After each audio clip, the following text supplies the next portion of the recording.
নমস্কার, শুভ সকাল। কেমন আছো সবাই? আশা করি সবাই খুব ভালো আছো। আমিও বেশ ভালোই আছি।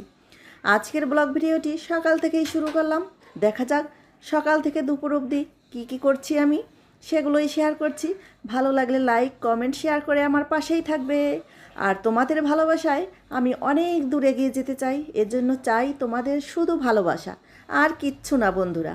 এই তো সকালবেলা ঘুম থেকে উঠেই রান্নাঘরে চলে এলাম সকালের টিফিন করার জন্য। আজ করলাম কুমড়ো দিয়ে পেঁয়াজকলি দিয়ে সুন্দর একটা ভাজি করেছি, আর এখানে করব রুটি। শুকনো রুটি খেতে খেতে আর ভালো লাগে না, তো রুটিগুলো আমি গরম জলে সিদ্ধ করে নিয়েছি, ওটা মথে নিয়েছি। এদিকে আবার একটু চা বসালাম। বাবুদের টিচার এসেছে পড়াতে সকালবেলায়, টিচারকেও তো চা জল খাবার দিতে হবে, এর জন্য রুটিগুলোও করে নিচ্ছি।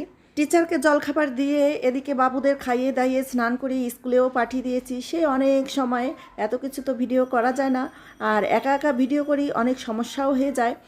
তো বাবুরা স্কুলে যাওয়ার পরে আমি কিছু জামা কাপড় ভিজিয়ে নিলাম, এগুলো কেচে দিতে হবে।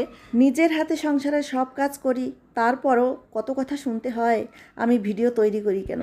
আচ্ছা বলো তো, সংসারে সব কাজ করার পরেও যদি আমি একটু ভিডিও করে আনন্দ পাই, তাহলে কার কি আসে যায় বলো।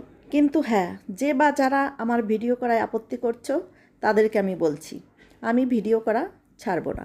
তাতে যাই হোক, আমি এটা করে খুব আনন্দ পাই, খুব তৃপ্তি পাই। যাই হোক, অনেক কথাই বলে ফেললাম আজ। হ্যালো বন্ধুরা, এখন যাব স্নান করতে। ঘর মোছা হয়ে গেছে, এখন কিছু কাপড় চাপড় ভিজানো আছে, এগুলো কেচে স্নান করে চলে আসব। দেখা হচ্ছে পরে। শুভ দুপুর আমার সকল শুভাকাঙ্ক্ষী সবাইকে জানাই দুপুরবেলার শুভেচ্ছা। এই তো স্নান সেরে পুজো দিয়ে চলে এলাম তোমাদের সামনে। এখন আমি রান্না করব, চলো যাই রান্না করি। কি রান্না করব আজ সেটাই শেয়ার করছি। আজকে ছিল বৃহস্পতিবার, তো পুজো দিয়ে নিলাম, আর শাড়িও পরে নিয়েছি। কেমন লাগছে আমাকে একটু কমেন্ট করে জানাবে তো। শাড়ি পরতে না আমার ভীষণ ভালো লাগে। যখন গ্রামে থাকতাম তখন শাড়িই পরতাম সব সময়, কিন্তু শহরে এসে শাড়ি আর পরা হয় না, ইচ্ছে থাকলেও হয় না। তো কী আর করা যাবে, আজকে হঠাৎ করে ইচ্ছে হলো শাড়ি পরতে, তো শাড়িটা পরে নিলাম আর রান্নাঘরেও চলে এলাম। আজ আমি কি রান্না করছি এই দেখো। স্নানে যাওয়ার আগে ডিম আলু সিদ্ধ করে এগুলো ছিলে পরিষ্কার করে রেখেছি। আজ রান্না করব ডিম আলুর ঝোল, দেশি বেগুন দিয়ে ইলিশ মাছের ঝোল, আর এখানে আছে শাক কেটে রেখেছি, এই শাক ভাজি করব। আমাদের পরিবারে শাক তো একটা থাকবেই, কমন, শাক না হলে চলেই না। তো প্রথমে আমি কড়াইটা গরম হয়ে গেছে, আলু আর ডিম একসঙ্গে সরিষার তেল দিয়ে ভালো করে লাল লাল করে ভেজে তুলে নেব।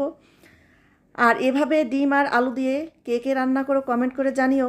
আলুগুলো কিন্তু আমি সিদ্ধ করে নিয়েছি। এভাবে সিদ্ধ আলু আর সিদ্ধ ডিম দিয়ে রান্না করলে কিন্তু বেশ মজাই লাগে। আসলে আমাদের পরিবারে মাছ মাংসটা বেশি খাওয়া হয়, ডিম একটু কমই খাওয়া হয়। তো বাচ্চাদের আবদার, আজ ডিম রান্না করতে হবে। তো কী আর করব, চলে এলাম। এখানে আদা রসুন পেঁয়াজ কাঁচা লঙ্কা একসঙ্গে বেটে নিয়েছি, আর এখন দিয়েছি পরিমাণ মতো লবণ, হলুদ গুঁড়ো আর লঙ্কা গুঁড়ো। এরপরে গোটা গরম মশলাও কিন্তু দিয়েছিলাম। ভালো করে কষানো হয়ে গেলে আমি দিয়ে দেবো এখানে পরিমাণ মতো গরম জল। আর যেহেতু আলু আর ডিম সিদ্ধ করা, এর জন্য গরম জল তো দিতেই হবে। গরম জল না দিলে কিন্তু একদমই ভালো লাগবে। যাই হোক, কিছুক্ষণ জাল করে নেওয়ার পর ঝোলটা যখন গাঢ় হয়ে এসেছে, তখনই আমি উপর দিয়ে একটু ধনিয়া পাতা কুচি ছিটিয়ে দিলাম। এরপর নাড়িয়ে চাড়িয়ে নামিয়ে নিলাম। আজকের মতো ব্লগটি এখানেই। ভালো লাগলে লাইক শেয়ার কমেন্ট করে আমার পাশেই থাকবে। টাটা।